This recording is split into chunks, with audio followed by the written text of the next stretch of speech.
Welcome to A Meaningful Marketplace.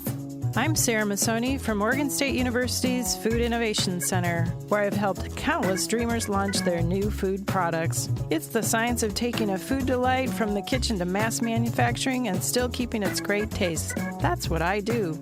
I've been called the woman with the $1 million palate, although I haven't tried to cash that check yet. Listen in weekly for real-life stories. I'm Sarah Marshall, owner of Marshall's Haute Sauce and author of Preservation Pantry, modern canning from root to top and stem to core. I love inspiring business owners to get started on their journey, encourage folks to be part of their local community, and I'm excited to help business owners tell their stories. Hello, and welcome to the Meaningful Marketplace. We are here weekly to discuss the journeys of food entrepreneurs. We're glad you've joined us today as we bring you stories of hope and inspiration. This is Sarah Marshall, owner of Marshall's Haute Sauce.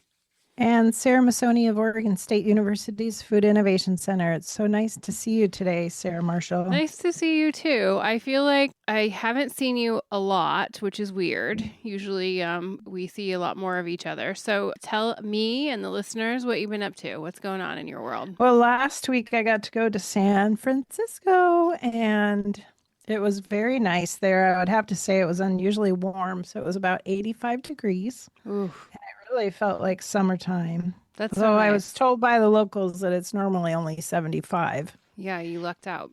Yeah, and I got to go to advisory board meeting for Nectar, which is the group that's funded by a Bezos Foundation grant, and they do open source sensory research on alternative meat proteins and dairy proteins and things like that.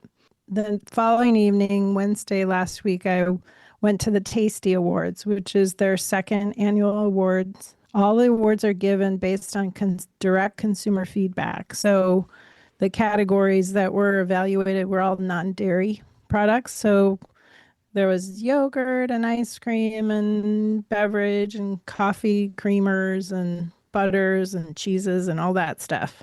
Very cool. That seems like great things for you to be part of. Yeah, I feel really fortunate to be able to go there. Yeah. What have you been up to? I was in San Diego, also searching for warmth, I guess. This is our, rainiest time, coldest time of the year around here. And so I go down there every year for the Farmers Market Conference. I run the vendor track there, or MC it, just introduce people and keep things running smooth. And then I do a couple of presentations. And it was wonderful. I had a great time. This was the 10th year of the conference. Wow. And I've gone to 8. I think I only didn't go the first year and then one of those pandemic years. Oof, you're like a founder. OG. Yeah. So it was wonderful. I had a great time and then came back and started the farmers market. So I'm back at PSU until October. Yeah, I know.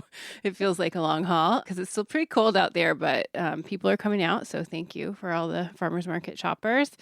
And then this weekend, I did a women's adventure weekend with one of our past guests, Kelly from House of Creature. She does these adventure weekends where she takes women out to do these very cool adventures all over. I've done one at the coast with her. This one was out in McMinnville. They went truffle hunting. Oh. I brought their truffles back. I didn't go truffle hunting with them because they were there for the whole weekend. I just came for a small portion of the event to teach them how to preserve their truffles and then make something with them. So that was fun. Now I'm just back doing my sauce life. Back to reality. Back to reality. Yeah, so that's it.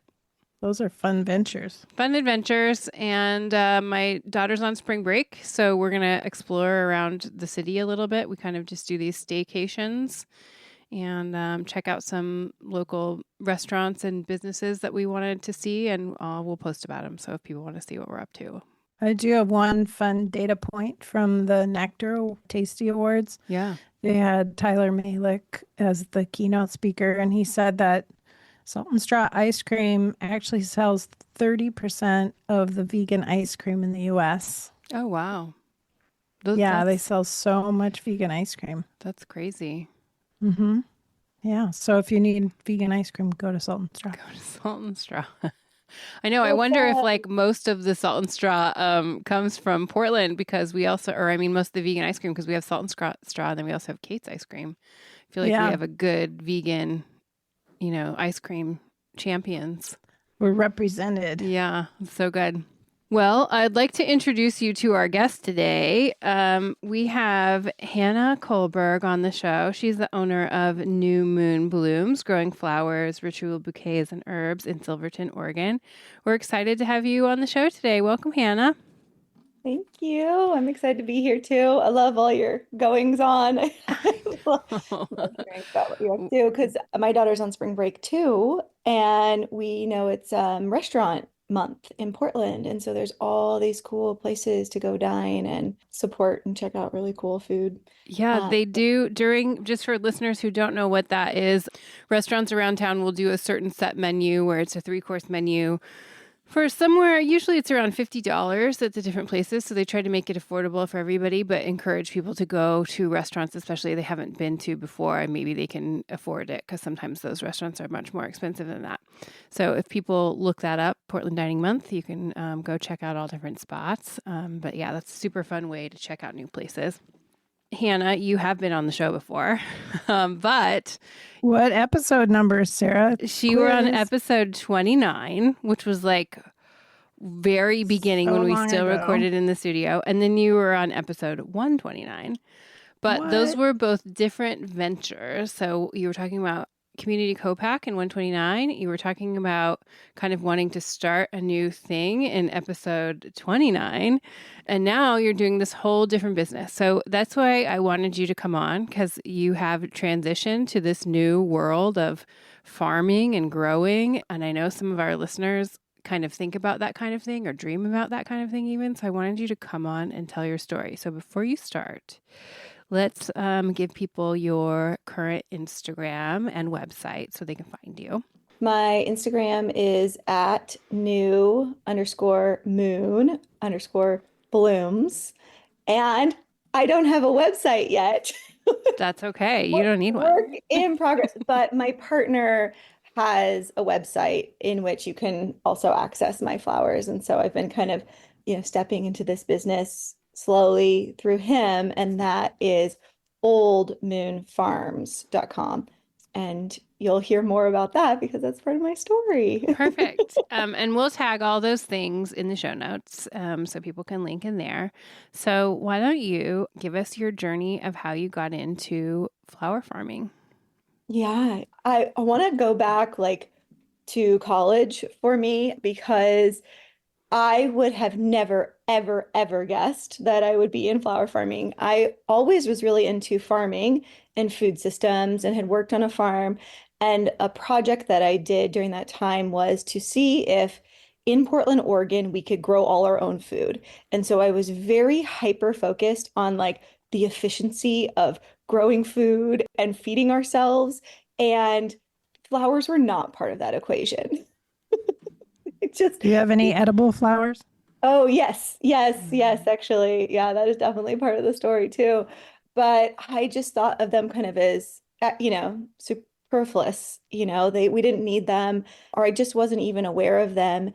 And as I started to like grow in my spirituality and spend more time in ritual spaces, I started making little bouquets for myself and opening up this connection to flowers.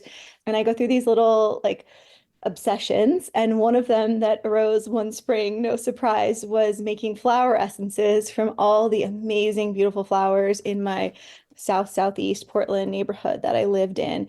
I loved walking the neighborhood and just seeing what was blooming, and got really inspired by the different kind of energetic properties that flowers have and this different healing property that they could bring.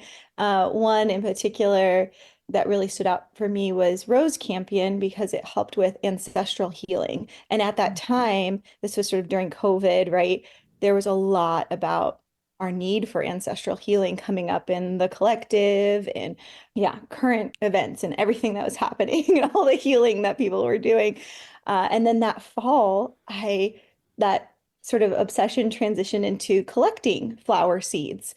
And, meanwhile, I'd been, having my backyard garden. I lived in a super small yard and home. So I really didn't have any space for anything extra, but I was obsessively collecting these seeds. I was like, these need, I just needed to collect them. I loved the processing. I loved that aspect of it. There's all these similarities, between even processing food and, processing seeds or what, this very meditative hands-on work that you get to do. And I didn't even know what the seeds were. Most of them, I have all these bags. They're like unknown seed one, unknown seed from this two. And I saved them all. And that summer and fall, I went through a big transformation and shift, sort of in me. I went through a big emotional release. I cut off my hair. My hair used to be really, really long down to my knees. And in that time, met a friend who also works in food systems that is a farmer down in Silverton. And she, opened up this opportunity to move to Silverton. And it was something that was a dream for me for a long time. And I jumped on it, of course, being discerning and checking things out, but there was a lot of flow in moving me down this way to live on a farm. There was a lot of flow with the kids' school. There was like an open house when I happened to be coming down, and just a lot of really good energy. And so I end up in the house that I'm in now in Silverton. And the reason that this house opened up is the family that was farming here, they moved to the East Coast and bought their own land. And my partner, my now partner, was their employee and bought the farm business from them, Old Moon Farm. The owners of the land, their son is actually a restaurateur at G Love. So G Love, and that's why I kind of called out the dining month, an amazing Portland restaurant. They're a big part of our story and my story of giving me that opportunity to play with flowers and, step into that aspect of growing them. But I think very similar to a lot of my other projects and activities and things I've been involved in, I'm very responsive to need. And so my first season here, my partner's working really, really hard to step into this business, to farm, to just even like pay back the community loan he had gotten to buy the business. There's a lot that he had moving, and I saw him working really hard. And I was like, hey, is there an aspect that I can help with, that I can take on? Let me start, start picking the edible flowers for the restaurant. Then I don't know what happened first or second, but he was doing weekly bouquets. He had worked on a flower farm before for the restaurant. And I eventually started to take those over for him. We planted out a plot. I had my first little plot that was maybe like 10 by 10 that I planted with all these unknown seeds. And I was like, I'm planting these paper flowers. And he's like, I'm planting straw flowers. I'm like, and they're the same flower, but I just had the wrong name kind of thing because I didn't know what anything was called. I just was just like, let's see what grows. A lot of those, those seeds grew, some didn't. And so I had this just like very exciting year of seeing what was coming up. And the other piece of the story is that farming family that was here before, the wife was growing flowers and had been growing flowers for the restaurant and had put a lot of perennials into the space already. And so I always really love to just like honor her, especially this time of year in the spring. There's a pussy willow out back that she planted. There's all the daffodils that she planted that are coming up. And she, tended this land so that then I could come here and continue to tend the land and sort of receive. And I think about that, in not even knowing if I'll stay here necessarily or what, but I just am pouring my love into the land and planting more and adding more and weeding all the time, constantly weeding. Do you have a favorite flower, Hannah? Oh my gosh. No, I can't. I mean, it's like, I think maybe like a few favorite flowers every season would probably Oh, be the you case. love them all. I love them all. I love flowers that are scented. That really speaks to me. So even of different varietals, if there's one that's more scented, I tend to be drawn to that. So for roses, I love the roses that are the scented roses, not necessarily like the ones that are like the best bouquet roses, the peonies that are scented. The first ones I put in every year, are the sweet peas and the beautiful sweet pea scent. And yeah, so I'm I'm really always trying to find my way to the ones that are that are going to add some like really beautiful smell um to the bouquet. And that actually like, sometimes I'm like, wow, how did I end up here in my life? And I'll track back to those early moments too of flowers. And there's this one from when I was like a little girl and my mom made a bouquet from our garden growing up that had a flower that smelled like tropical paradise to me in it.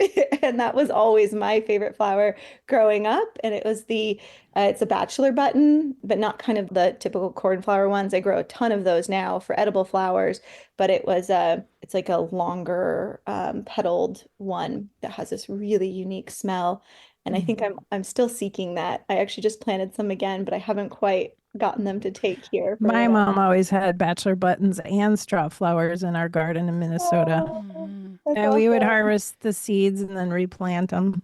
You mentioned peonies, and I have a question for you about them because when I buy them from the woman at the farmer's market that sells them, that they're beautiful. They never have any ants on them. When I grow them at my house, they're like covered in ants, like Yeah. 1 million ants on every flower to where I can't bring them inside because there would be like a million ants inside. So how do you get those off without like ruining the flowers? Do you know? My dear friends are moving right now, and they had a bunch of peonies at their house, and they hate them because of the ants. They're like, pretty sure they brought all the ants to our house. I'm like, how can you hate these lovely flowers? That's how it feels, sort of, because you're like, they're so beautiful, but what do I do? I mean, I just let them grow outside and love them while they're there, and then they die because I can't like bring them inside. Yeah. I am really lucky to be on this farm with a lot of farm infrastructure. So there's a walk-in cooler that I get to use. So a lot of things get to have like a first step, but the ants are essential for them to open up and bloom. So they're a critical part of the peonies' whole life cycle and blooming. But I haven't experienced a ton of Mhm. them. And I don't know Yeah, if it's just where we have a lot of voles and gophers, they but probably the eat them. ants aren't They eat aren't them the right off. Or maybe I was thinking, big yeah, or like issue. birds or something. There must be something that gets to them first on the flower farms. I don't know. Who knows? Yeah. Well, I wanted to talk about the Portland Farmers Market because I'm back and I noticed that you're not back. Are you guys coming back to the Portland Farmers Market? We're coming back. Yes. Yay. Oh, We're good. we decided to take a couple months break just to like ground in. Where our farm is up at a higher elevation and in a little bit of a saddle in timber country, actually. We're on the way to Silver Falls. And Mm. so it's we don't have it quite as much day length, and our flowers bloom later actually, which is sort of funny to be, doing flower farming. I think there's always this thing in both in farming and flowers, like, can you get it the earliest, right? And what's actually happening here is as things are blooming later.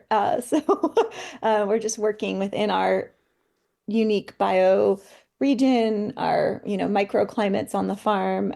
So we're just getting ready, and we're going to be back in May Oh, to perfect. Portland Great. Farmers Market. Hey, ladies, I looked up Yeah. the ants and the peonies. It says just dunk the head of a flower in some warm water. It'll open the bloom up and the ants will come right off into the water. Boom. Perfect. That's what I'll do. Thanks, Sarah. Try it. I'll just give it a go. That's what I Science. love about flower farming, about food systems, like all of this. I feel like one of the reasons I'm here is I get to research so much more. I'm constantly now reading about flowers. I mean, there's just every flower you can read about and learn so much from germination to growing to how to handle it as a cut flower. Every year I've been just learning so much. And I love that. That's part of like what gets me going is I'm learning something new while building a business. And I wanted you to talk a little bit about, since we were talking about your stand at the farmers market, because a Yeah. big part of who you are is connecting people within the community. And, you run the Pacific Northwest packaged food group and bring all these people together. And your farm stand that you have with Adam at the PSU market is also a little bit of a community sort of co-op farm stand. And I just wanted you to talk a little bit about that and how that went for you because it was kind of a first year trial this last year. And Yeah, thanks for asking, Sarah. Yes, so the Old Moon Farm booth at the Portland Farmers Market at PSU on Saturdays is a collaborative booth with a few other farmers and one other maker last year. We have a really unique endive grower in Silverton that brings endive. Then we have some friends that are mushroom growers, and it really came about because that mushroom grower was partnering with another farm, and I got inspired by that. And I said, hey, we're going to go, we have a CSA, we're going to go to market. And they were sort of going through a hard time. So it was also in kind of a response to, like, as you know, it's exhausting to show up to market every single weekend and continue to do it. And our friend Sasha from Savi Shrubs, who's at the booth too, she was experiencing trouble with labor consistency, having someone to staff her booth every week. And so we're like, let's try this out. Let's do this thing. And it was super sweet. And we were really well received by all the clientele that come to the Portland Farmers Market. I would say maybe from Sasha's perspective, it wasn't the best for her individual product business because she's, amongst many different things that people, some people are coming for the endive or they get drawn in by the mushrooms. So there's a lot going on at the booth in that way. And her sales weren't as strong as if she had her own booth. So she's going to have her own booth this year. She has found a new amazing employee who's going to hold it down, and it's going to be right next to ours. So we're still going to be together close by, and she's going to show up at market and pop back and forth. And she really supported Adam in that time because I tend to not come to market because I'm back at the farm with my kids and our goats and chickens and baby plants, watering them in the middle of the day and just making sure everything's humming along at the farm. So yeah, we're excited for this coming year and are curious too to maybe help weave in a couple of our other friends that are down here where we live. A lot of folks are on land and they might have one crop. We have friends that have like kiwi berries or just have a big amount of a fruit tree or something that they grow. And I'm still really curious about like how to support getting them to market. The restaurant, G Love, buys a lot of produce from people in our community too, or special unique flowers. I don't know if you've ever seen pineapple guava flowers, but a friend of ours has a bunch of pineapple guava trees and was selling those flowers to the restaurant this last year. They're amazing. They smell really great. They're wildly tropical. So we're just both really community oriented people and are always trying to support others in this whole crazy endeavor of what it is to tend land, because it's a lot of work and it's sort I of like know. selflessly giving all the time. We have like a third of an acre in our yard, and it's so much land. How much land do you actually have? We are on a property that's 22 acres, and Wow. but that a lot of it is timber, and there's some trails and meadow area, and then actively farmed is about 2 acres. Adam has like a tract that goes sort of up a hill, and then some hoop houses, and then I'm kind of in the front, so it's like a farm garden sort of combo or some perennial spaces, and then a few beds that we till and plant out with the flowers, which is really sweet because it's right along the road, so people get to see what's growing at different times of the year. We're going to take a quick break. And when we come back, I'd like you to talk about CSAs and why it's important for farmers and flower farmers. We'll be right back. Oregon State University's College of Agricultural Sciences and the Food Innovation Center are proud sponsors of Meaningful Marketplace. With a mission to serve all Oregonians, we are committed to giving voice to those whose food and agricultural stories are not always heard. By providing access and opportunity for a more diverse and just food system, because food brings people together. I've never actually joined a CSA. Hannah, can you tell us about the CSA that you offer from the farm? Yes, definitely. So CSA stands for Community Supported Agriculture. And the concept came about because in early season for farms, there's a lot of expenses. They're buying compost, they're buying amendments, they're buying seeds, And they also, would like to pay for labor early in the season to support them with all those activities of getting all the babies in the ground. And there's not much coming in, right? Because there's not much to sell. And so the idea is that we're going to invest in you as a community because we want those vegetables later on in the season. And we really want to support you as a farmer. There's, other cultures around the world that even support farmers in, even more unique ways of just like really honoring that they're growing food for everyone.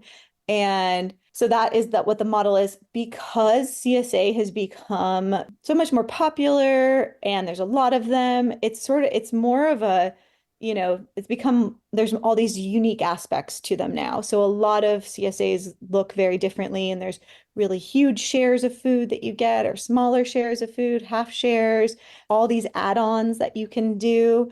So my flowers have been really like an add-on to the CSA, or even we now also offer market shares. So someone doesn't have to commit to the CSA of getting a box of vegetables every week, but they can say, hey, I want to support your farm early in the season.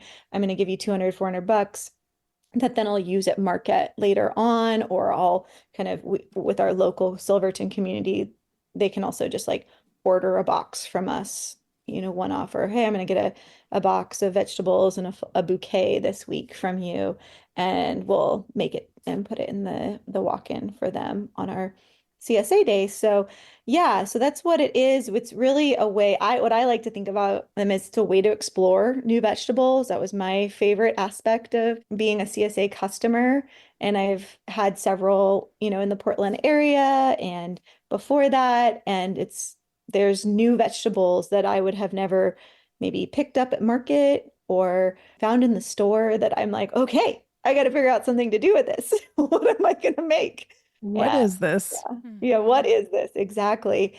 So yeah, that's what I really love about CSA. And then of course, again, it's just really important for all of our farms. So I always really encourage folks to get CSA. But in our busy lives, it's, I think it's proves harder for people to do that level of commitment.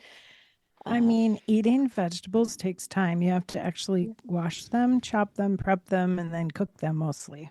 Yep. Yeah, I think it's really smart that you do the market shares that people can use throughout the year. I grew up in a really small town on Mount Hood, and we used to have just like the local grocery store, which was family owned, had like a notebook that you would like write down what you would buy. So your family would like give the grocery store money, and then you could come in and get the things and just keep track of it in a notebook. And it reminds me of that. Like it's kind of a small town vibe of like being like, here, I'm putting this money towards your business and I'm going to support you throughout the year by coming in and getting the things I need later on, So it's like if people can do that, it's really nice. I think even just as a maker, that becomes important to us. We have like a hot sauce subscription, which isn't that much different than a CSA. It helps me because people pay a large chunk of money at once, and then I send them stuff every month, but it helps me to be able to purchase, like a big order of bottles or things like that. So it's helpful to small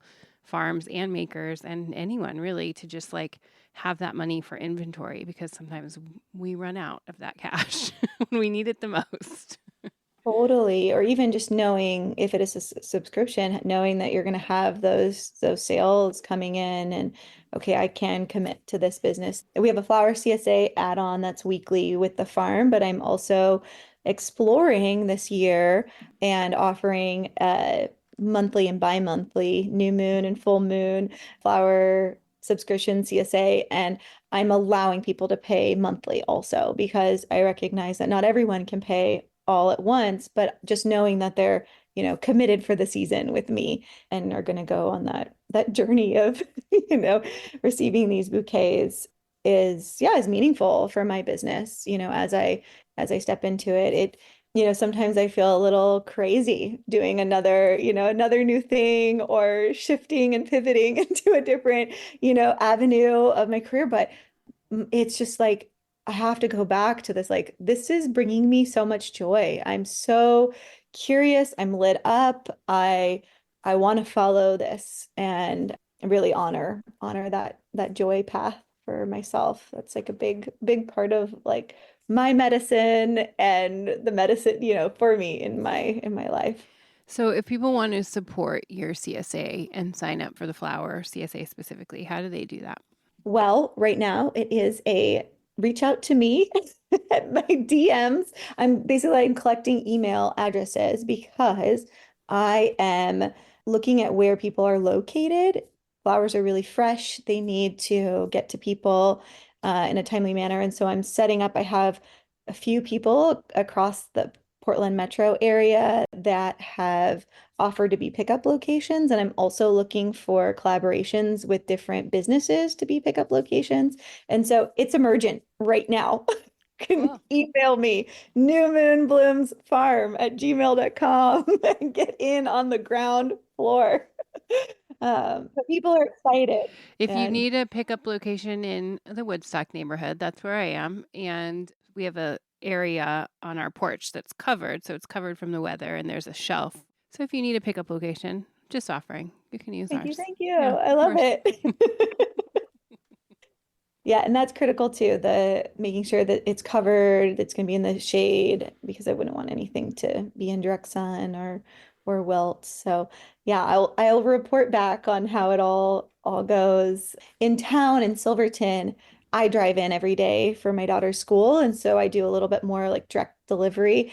And I'm also doing some trades with people. So I've traded with the local sort of community women's gathering space that we have. It's called Wild Roots, and I've traded with them for some bouquets. There's a local metaphysical person I'm trading with, and then my favorite restaurant that they source from a lot of local farms. I'm trading them bouquets for soup. Essentially, they make amazing ramen.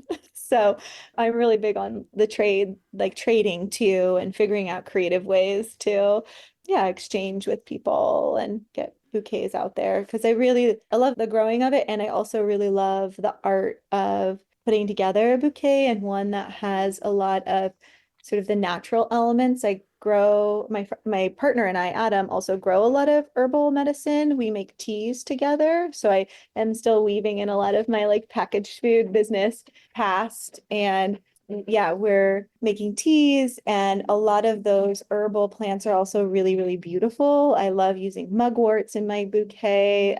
Bee balm has a really beautiful flower. Licorice mint has a beautiful flower, and then sort of also the other aspects from the forest around us. Sometimes I weave those in as well. When someone gets a bouquet, what is it they should expect?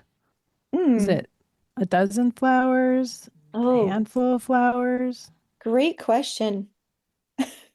Yeah, like a medium, like for what I'm doing for the CSA or market share, it's a medium bouquet, about like a $30 bouquet. And that is very, season de dependent on what I have growing. If there's going to be some bigger like dahlias in there that are, filling up the space, big peonies, or if it's a bunch of smaller flowers at a different time of year.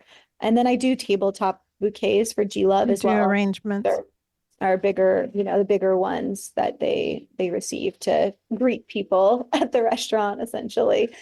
I do not have that quantified though, I'll tell you that much. You just lead with your heart.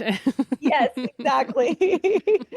I've even like sent bouquets to things like I'm like something, this bouquet just feels like it needs to be there. And there's just this really kind of magical interplay of even walking the land in the morning, seeing what's blooming, all of that. That I really love especially when I do altar bouquets. And that was sort of the first few years I was really doing the edible flowers and the bouquets for G Love. And I wasn't really in a production, like cutting and doing production of a lot of bouquets at once. This last year, we added a bunch of tabletop bouquets.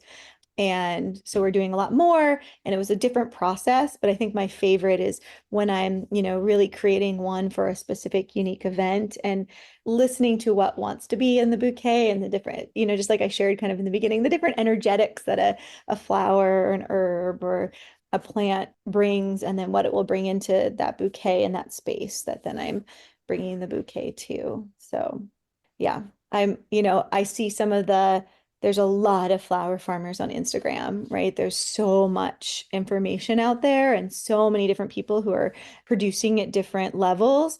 And one thing that I keep kind of coming back to as a truth for me is I don't think I want to be a really major flower production farm, but I want to be more in that, being able to work the kind of creative artistic side of it more because I just don't know if I'm, oriented the way to like, At a um, flower shop.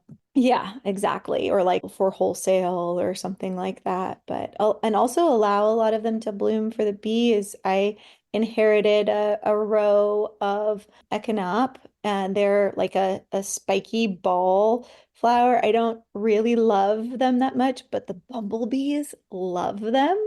Mm. And I just let them bloom for the bumblebees. The landowner here is a really amazing woman and a collaborator with me in the flowers and does a lot of gardening. And she's like, oh, you could send them to the flower mart. Maybe I think about drying them and selling them on Etsy. And I'm like, but also want to feed the bumblebees. So I like to say that to people too when they're buying my products. I make bath salts and oils that we sell at the farmers market. And I like to share with people that they are, supporting the pollinators in choosing these. A lot of so in the bath salts, there's all these different petals that are both sort of the deadheads from the edible flower cultivation. I have to deadhead a lot in that process. And a lot of just like post-pollination flowers. So the bees have had their turn and then I'll pull off the petals right after. You're like full use flower farming. Yes, fully. Sustainable Yeah, flower farming. I like Yeah. it. Yeah. Hannah, we always like to ask people what you need from your community right now. How can listeners support Mm. you and your farming adventures? Thanks for asking that. Yeah, I need more customers for our CSA, for my flower CSA, for our veggie CSA, and just to share that it's an opportunity as this is something I'm more fully stepping into this year and looking to it to be a greater source of my income and also a way that I get to express in the world. I'm looking for more collaborations for the bigger bouquets, the altars, or, consistent customers who want a beautiful, weekly bouquet for their business. And then for folks to join me on the new moon or full moon bouquet CSA. The more people that will join it, it will make it more easeful and make sense for me to, drive and drop them around town. So if anyone is, loving of flowers, I encourage them to email me or, share it with a friend that loves flowers and check it out. And I'll also shout out that I really love like trading plants and trading seeds. And so if anyone's also a flower enthusiast, I love just kind of like learning with each other and sharing in that way. Perfect. And people can come see Hannah back at the market, or at least Hannah's stand. You'll probably see Adam. We're neighbors. So our row is down by the fountain. You can also see Sasha, who she mentioned. And I was going to say the endives that you mentioned are so good. I catered a couple of events this year and I used them as vehicles for appetizers, and they were like the best. So definitely check out the endives, but also you guys have so many great things. Everything at the booth is great. The mushrooms, you also sell goat meat. Yes, we have goat meat from our goat. We found a really awesome partnership in a USDA meat processor and slaughterhouse this last year. That's another just like family run business. And so they're packaging up our meat for us. And yeah, and then we grow just really delicious salad mix. That's like a huge part of our business. And I think we have like some crazy number of tomatoes, varietals of tomatoes planted this year. Both the restaurant and Adam love unique varietals of things. So just like I'm, not totally the most like production minded flower farmer, we're also a farm that is more, oriented towards like, let's grow biodiversity, let's grow unique crops that we get to experience and engage with and have awe around versus like, okay, we know this one's going to produce the most for us possible and is, a fast grower.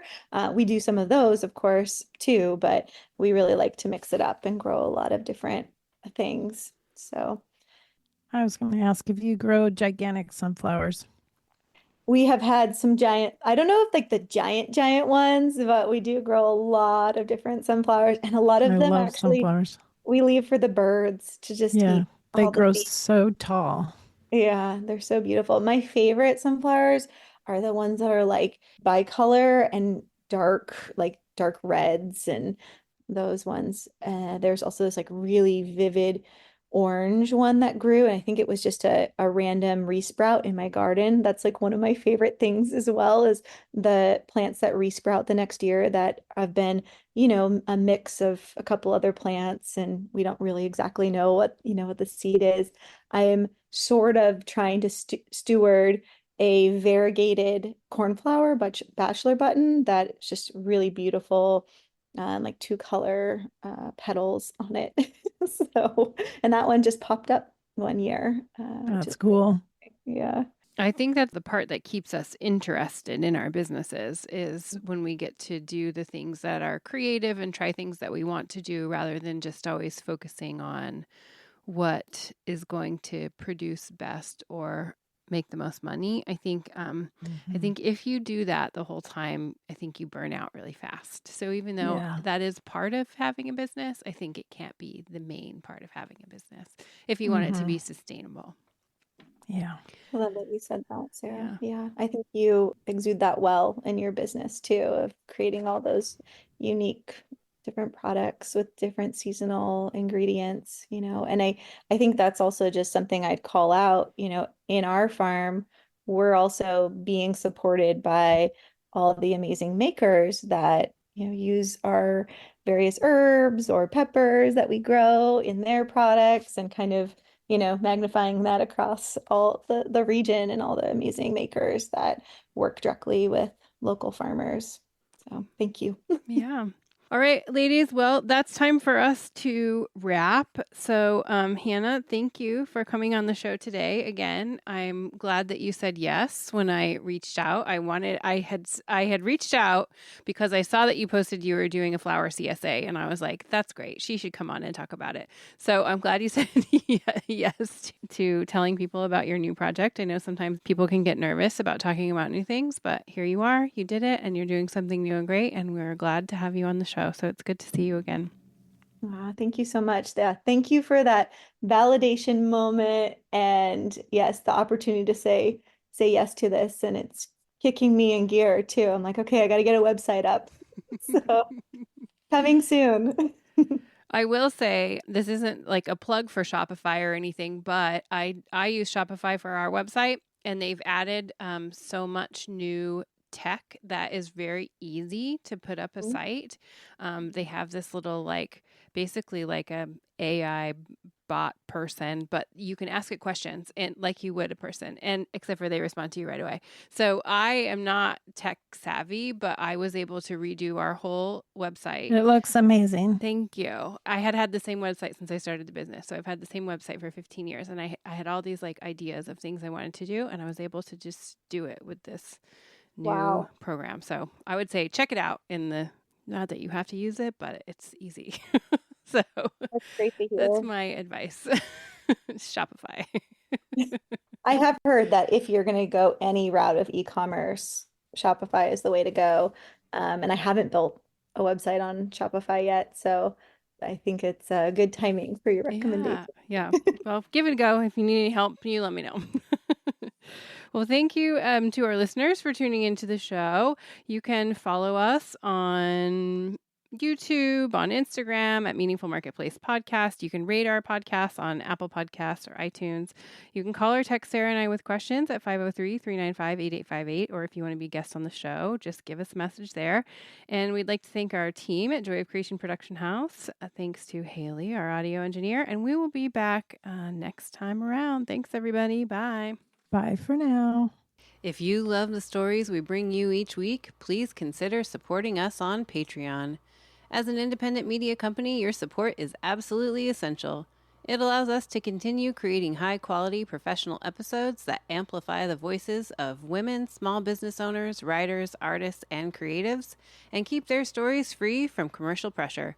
By becoming a Patreon member, you're not just supporting us, you're investing in the future of independent media. Please visit patreon.com/The Joy of Creation Production House to join our community today. Thank you for listening and supporting our podcast dreams.